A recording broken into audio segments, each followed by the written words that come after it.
Being a ministry wife is a vocation without a job description. And let's be honest, sometimes it seems like ministry might be easier if we did have one. If you are a ministry wife like me and are looking for hope, perspective, and a little bit of practical advice regarding your role, you're in the right place. Hi, I'm Christine Hoover, author of How to Thrive as a Pastor's Wife. Welcome to the Ministry Wives Podcast, a production of the North American Mission Board.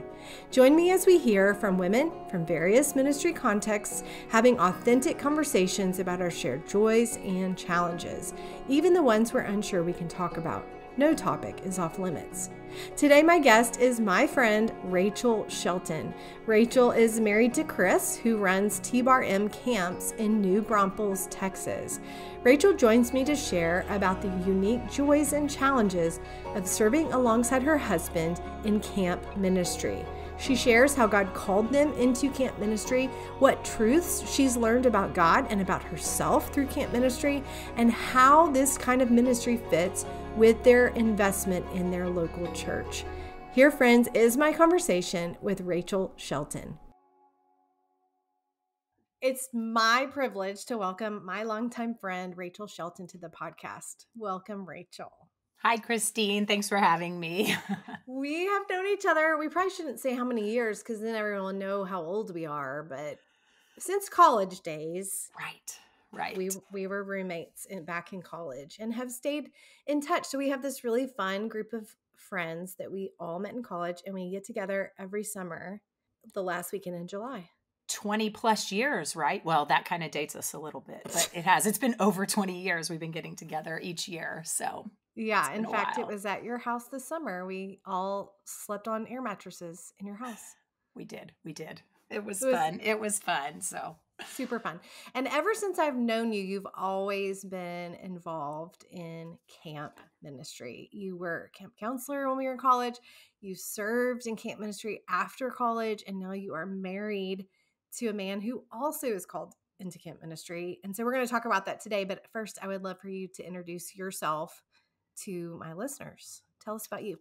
Awesome. Well, yes, my name is Rachel Shelton. I live in New Braunfels, Texas. I'm married to my husband, Chris, who, as you mentioned, I did meet working at our camp, which is called TBarM. I can explain what that is in a bit. But yeah, we have two kids, a 5th grade girl and a 4th grade boy. And so just that upper elementary age. And that's where we've been. We've been in New Braunfels the last 2.5 years. We were in Dallas the last 15 years before that. So good to be back here at home in the Hill Country. Yes. So tell us about TBarM. Well, you said I can tell you what that means. I don't even know what it means. Yes. Well, it's kind of a funny name. It's the letter T.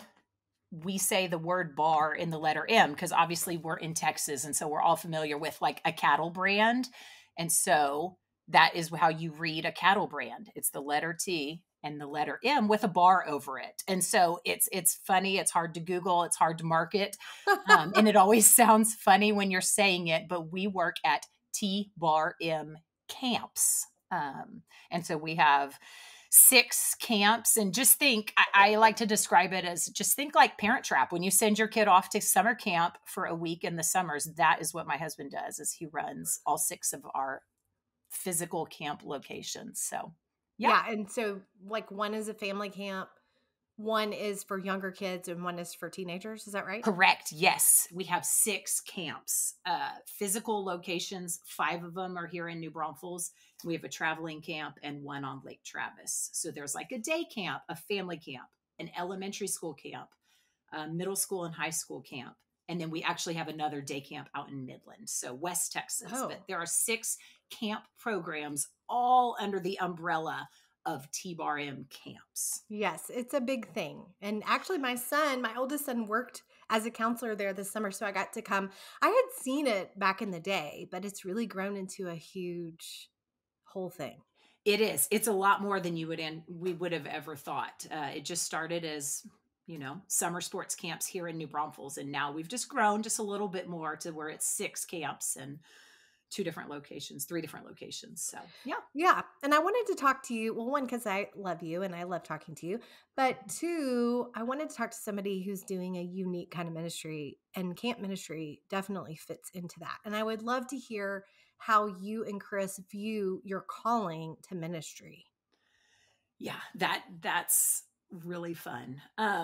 One, it is a super fun job. And like I said, you picture sending your kid off to summer camp in the summer. And so who's running those places? Who are the staff? We feel incredibly responsible and feel the weightiness of what his job is. I mean, parents, as you know, are entrusting their children to us for a week. And that is a huge thing to send your kid to an overnight camp away from you. Even the last few years when we've been down here and I started sending my kids to overnight camp, I was looking back and thinking, in college, I had no idea the responsibility of taking care of someone else's child, of what that is. And so my husband is ultimately responsible for all the directors and those who oversee each camp, which means those who recruit our counselors, which are all college aged, which then gives those campers that experience. And so it's a huge responsibility and a calling. And on the flip side, it's really fun. Like sometimes we step back and laugh and we're like, Chris, this is literally your job. It is, Yeah. it is so much fun. And so we love it. We work hard, we play hard, and really take that seriously. And for whatever reason, God called us right here back in our 40s. I think that's what's kind of the funny thing.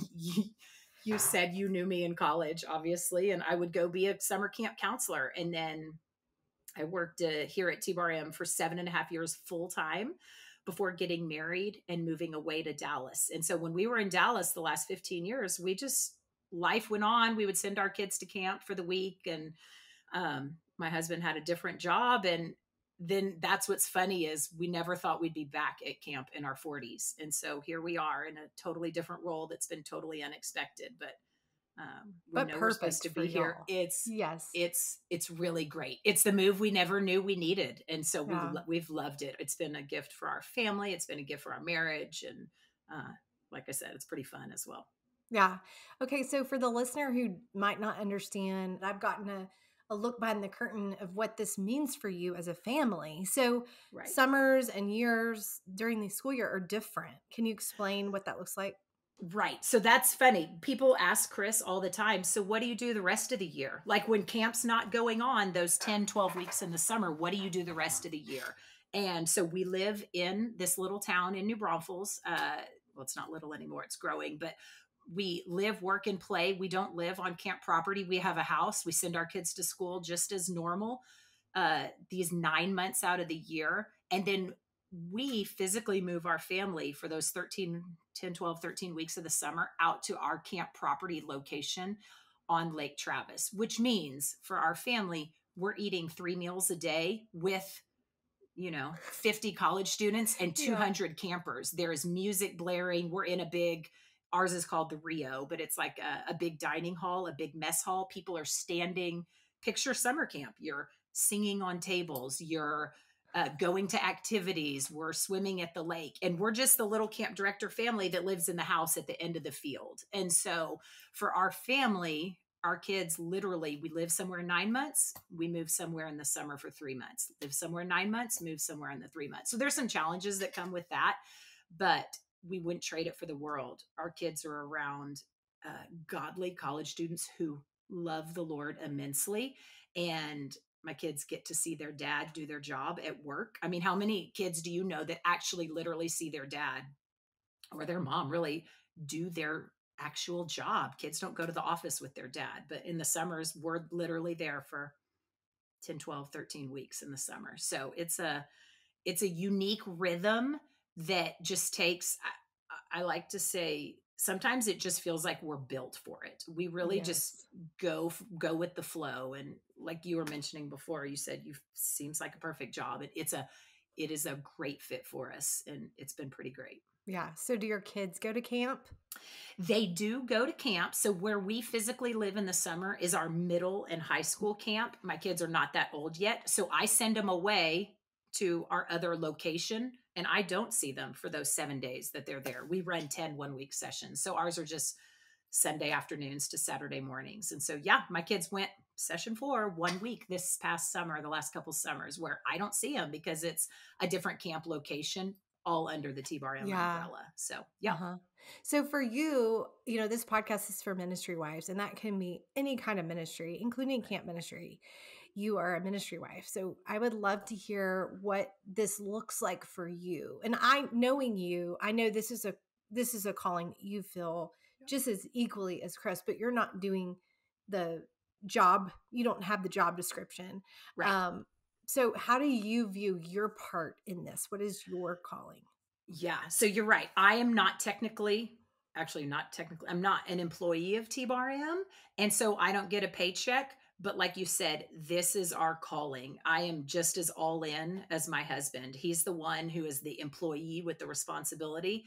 But this is our life. We are something unique about the way TBarM is structured is we're real big on pouring into our counselors.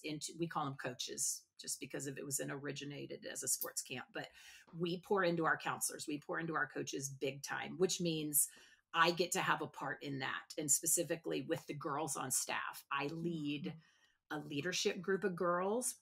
Think community group, life group, small group in kind of a church setting. But in the summers, we have our staff divided up to where they're getting poured into by other staff. And then I get to pour into those leadership girls staff. And so there's this real trickle down effect of pouring into our counselors so that they are filled up to pour into the campers, who is obviously, that's the whole point of putting on camp, is for the campers. But it's surprising how much our staff grow while they are in that role serving, just as it is with anything you've ever seen. And so my role, I get to pour into the leadership, who's pouring into the counselors, who's pouring into the campers. And I get to lead our girls staff Bible study a couple times a week. And then really just a big part of our family being out there in the summers is allowing campers and counselors alike to see our family do life together. They just get to be a part of a family. It's been modeled, that relationship that it talks about in, is it 1 Thessalonians 2, where it talks about, we loved you so much to share with you not only the gospel, but our lives as well. We just are literally living life on life with these friends. And so we're crying together, we're working together, we're praying together. And those counselors and campers always know that there's somebody walking alongside them. And so that's kind of been my role. And like I said, I'm not on payroll, but it's our life. It is, Yeah. it's what we do. It's who we are. It's everything about us is all in with TBarM. So, yeah. What would you say are the unique challenges and joys of camp ministry? Yeah, one, it sounds shallow, but it is super fun. Where is it? John 10:10, is it like, Satan's come to steal, kill, and destroy, but I've come that you might have life and have life abundantly. I truly feel like we get this taste of abundant life, whether that is doing fun things where kids come away for a week and they are swimming in the lake, learning how to water ski, learning how to play pickleball.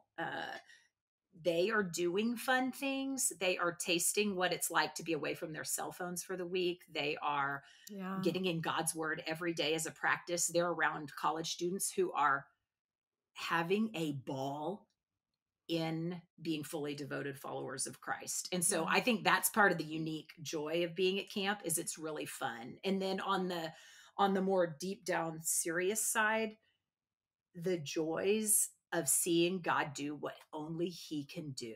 The way he arranges what campers are in which cabins, and the experiences that the kid maybe wants to come share at camp. And then that's something that the counselor has walked through previously and gets to sit in or hear for the first time what that camper is dealing with. We couldn't arrange stuff like that on our own. That is something only God can do. And so we see God move in unique ways because campers are pulled away from their normal life. And the reality is it's the same God, and we're giving them a glimpse of him in a unique environment, which hopefully then translates to when they go back home, is that's the same God that met you at camp is the same God that's in your school, is the same God that's in your church, is the same God that's there at your family, is pointing him to that. And so it's just a unique perspective we get for a little tiny slice of their life that 1 week in the summer. So Yeah.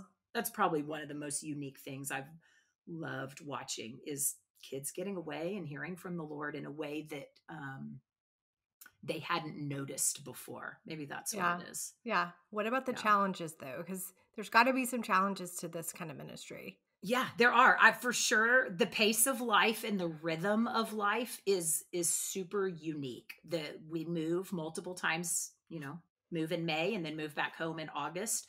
There's some uniqueness to that, because we're recruiting. I mean, we have, I want to say, between the 6 camps, over 500 or around 500 summer staff. So that means all 10, 12, 15 directors that my husband is on a team with, they're recruiting year round. So fall and spring, they are on college campuses living life with college students, seeing, hey, are you a fit to come serve at camp for this summer? And so that is the unique piece that I feel is my husband's on the road multiple weeks in the fall and multiple weeks in the spring. And then, for 13 weeks in the summer, it is literally 24 hours a day, 7 days a week. It is go, Yeah. go, go. So I think that's the unique challenge. There's some hard things that come with that, but literally on the flip side, when we step back, we just feel like we were built for that. And so that's kind of fun to see that the Lord has given us the ability to navigate in what he's called us to right now. And so we're kind of happy to be a part of the ride and along for the ride. So Yeah. Do you think your kids are built for it too? So far it feels like they are. They think all Yeah. these 21, 22-year-old college Yes. students are their besties. They think they're just buddies and friends, and they think it's normal to see someone walking across a dining hall wearing a full-on skit costume, or dressed as a banana, or dressed as a clown. That's just normal. Yeah. They think it's normal at meals to have people dancing on tables and loud music playing. And on the flip side, they also think it's normal to see kids spread out all over the property in the summers, getting in God's word and just learning what it is to have a quiet time. And so, yeah, our kids seem to really go with the flow at this point. And that's a fun affirmation. We knew we were supposed to come, and a big gift, the big cherry on top, was getting to raise our kids in this environment. So it's pretty great. I love that for y'all and for them.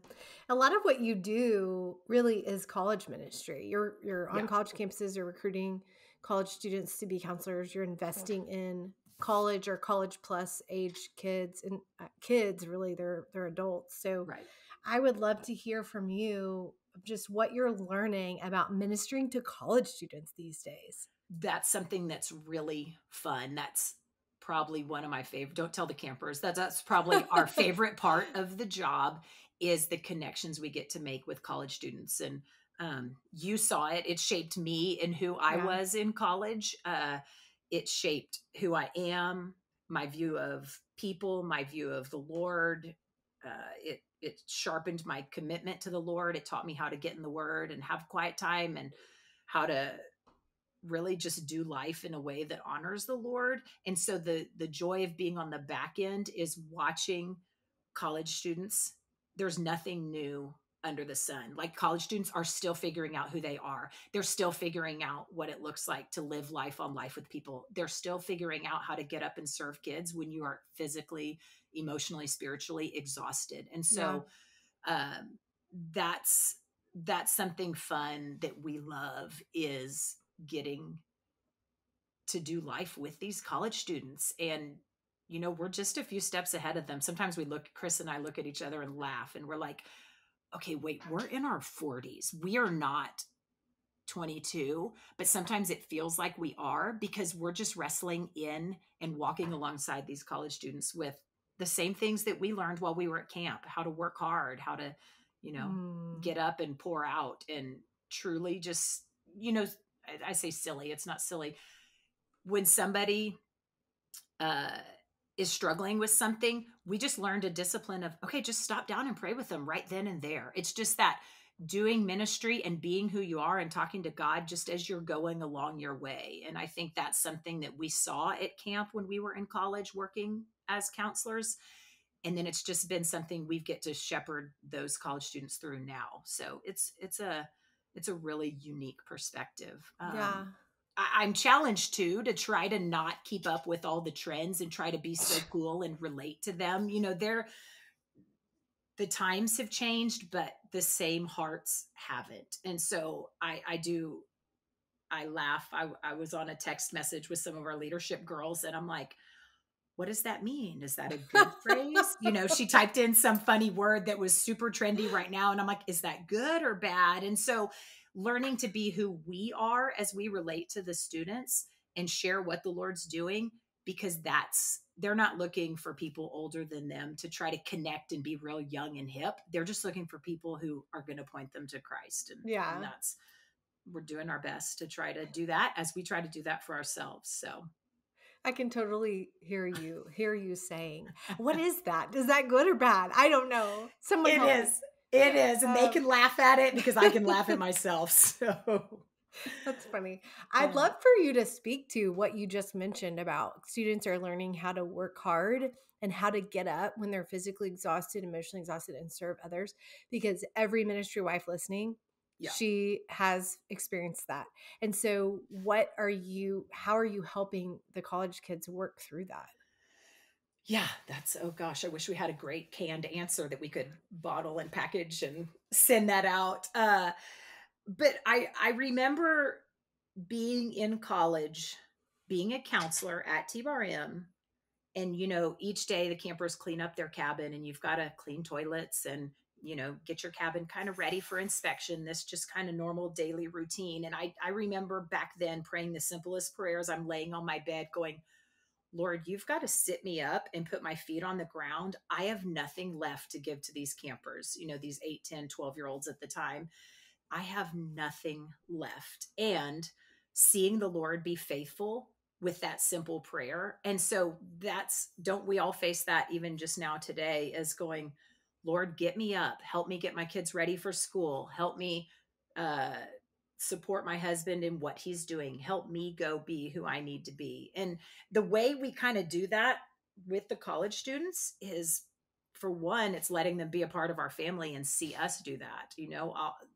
I'll share with the girls that I'm doing life with in the summers, y'all, I'm exhausted today and my kids are on my last nerve and I'm kind of running out of energy. I need y'all to pray for me, and I need to learn how to yield to the Spirit in that. And so some of it's a modeling. I wish there were a formula on teaching college kids how to do that, but I think some of it is just put them in that environment and let the Lord go to work. And so, camp doesn't slow down because the counselors are tired or because I'm tired, or camp keeps going, and to watch the faithfulness of them see the Lord fulfill that is really, really sweet. Yeah. So. Well, one of the things I want to ask you about, and I know you and I have talked about this before, but how does the work you do with camp, how does that work with being involved in your local church? Because you guys are really involved in your local church in New Braunfels. Then you leave for the summer and you're serving. And I don't know how that works in terms of, do you ever go back to church? I don't really know. But how does that work in the big picture with camp ministry? Yeah, that's actually something huge. When we were considering coming back to New Braunfels the last couple years, when they had called and asked, would you come down and do this job? We had gotten a taste of what a healthy local church looks like the last 15 years while we were in Dallas. And so we knew if we moved back into parachurch ministry, that's not the same as church ministry and being a part of a local church. And so anyway, we came down here. We are, like you said, we are fully involved in our local church. And to us, what that means is the church is the people, right? And so we're in a community group. We're serving in different ministries in children's, young adults, pre-marrieds in our church. I'm in women's Bible study. We are all in with our local church body. The uniqueness is that we physically move for 3 months out of the year. And so whereas we might not be there for Sunday gatherings in the summer, obviously now post-COVID, we all can probably pipe in messages or watch on live stream of our local church. So in the summers, that's what we do is we pipe in and Facebook live stream our church messages. But like you said, that's not the fullness of the local church. And so we are keeping up with friends that are in our community and that we do life with. But I will say that's been a unique thing for us to get adjusted to, is when we're gone for those 13 weeks, we do miss those, I don't want to call them secondary relationships, but the relationships of people that you see at church, that they're not your besties, but they're people that you know you're all in it. That turn and greet the person next to you, that, oh, we served together in children's. I've sure missed seeing you the last few weeks. And so we try to stay connected as much as we're able, even though we are physically gone. But I think that speaks to we're keeping up with relationships, even though we aren't physically present. They're reaching out. We try to see them when we can, whether that's here and there, or like our community group will come out and see us in the summer. Oh, that's good. Just to keep that touch. But there is definitely a uniqueness to physically moving 3 months out of the year, because we are so involved. We don't just go sit in church on a Sunday and listen to a sermon and leave. We are fully invested in serving, and we do miss out on that, and we feel it. Yeah. And it's unique too. In a parachurch ministry, we are getting corporate gathering that need filled, and we are getting corporate worship because it's camp. We're having Yeah. worship services every night and getting in the word every morning. So there's some elements of the faith that are being scratched and fulfilled by that parachurch ministry, but nothing replaces that being a part of a local church. And so that's something we're getting used to, but we also don't forego that fellowship of believers those other 9 months. Yeah. We're still needing to stay connected to them. But Yeah. How has your church supported you in your ministry? yeah, that's really great. Well, one thing is fun is because we're here in town, there's a number of kids from our church who come out to camp. And so each session we may have 1 or 2 kids from our home church. So we see their parents on opening day and closing day. Obviously nowadays with technology, my community group, the wives in our community group, we do FaceTime with each other, or we are on a group text. And so we stay as connected as we can. But our church has been really supportive of us because they care and believe in what we're doing. Yeah. And I will say that's something unique. A lot of kids stereotypically will come to camp or go on a mission trip in the summers. And then how great to cast that vision of go back and plug in. Because if you just expect their spiritual walk to grow every summer and just get that shot in the arm, that's not what we're called to. And so we get to say, hey, go home, plug into your local church. The things you're learning about God here, you can learn in your Sunday school. You can learn in your youth group. You can learn, in your family's community group. And so pushing them to that, because it's sincere, because it's such a part of our lives, is you have to be a part of the local church. You don't just go sit and hear teaching. You can do that online, but that's not what church is. Church is not just hearing great teaching. Church is being a part of the body. And so I feel we both feel incredibly supported. People checking in on us in the summer, praying for us, and then just little visits here and there, just for those 13 weeks to get us through that. That's so great. Well, I know probably a lot of women listening are not in your role, but they may be in camp ministry. They may feel like their husband's role or their role in ministry is just really unique. Maybe a lot of people they don't meet people like them, or people they may not feel that people understand them. And I'm just wondering what wisdom you would share with anyone who's listening that's in a similar spot or season as you.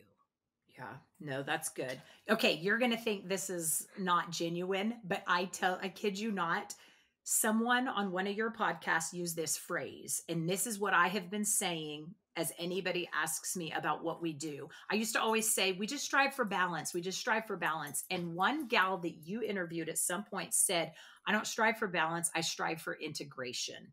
And so I think whatever role in ministry we're in, we personally, our style is we strive for integration. And so as we are connecting with others, whether that's camp ministry or church ministry or parachurch missions ministry, is just letting people in our lives and not separating out, well, that's work, well, that's ministry, well, that's school. And I wish, I need to go back and figure out who it was who said that. I don't remember. It hit me so hard that I literally the last year plus have been saying, whatever role in ministry in, we're strive for integration. So, hey, come eat dinner at our house. Come sit with us at a meal. Come over while I'm folding laundry. Our ministry is very integrated because it's our whole family. And so whereas camp is unique, the idea of being ministers of the gospel is not unique. That's a calling we all have. And so whether we're in corporate America or whether we're staying at home with our kids or whether, like us, we're on staff at a summer camp, come along. Let's see what God has for us. Just jump in wherever we are. And so kudos to whoever your prior guest was who said we strive for integration, not balance, because balance seems really unattainable of like, okay, I need my family time. I need our ministry time. I need our church time. That's impossible. We just kind of integrate it all and keep it all blended together and come along with us and let's do life together. We use that phrase a lot around here. It's just, who do you do life with? Who are you doing life with? Yeah. And so, yeah. I love it. You are built for this, Rachel. You are. It feels like we are, and maybe just because we love it. And that's not to say it's easy.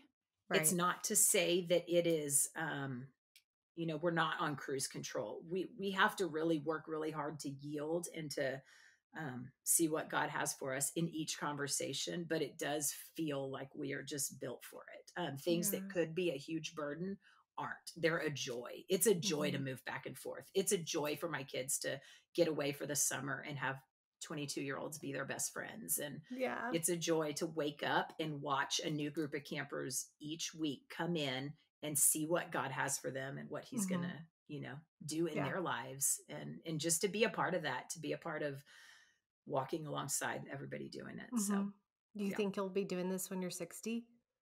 Oh gosh, I don't know. I don't know. I think I'd be doing this when I was in my 40s. And so, well, that's true. Yeah. So, hey, if God has us doing it when we're in our 60s, we'll be here. So, yeah. Well, thanks, Rachel. This has been so fun to have you on my podcast. I love it. Thanks, Christine. Love seeing you.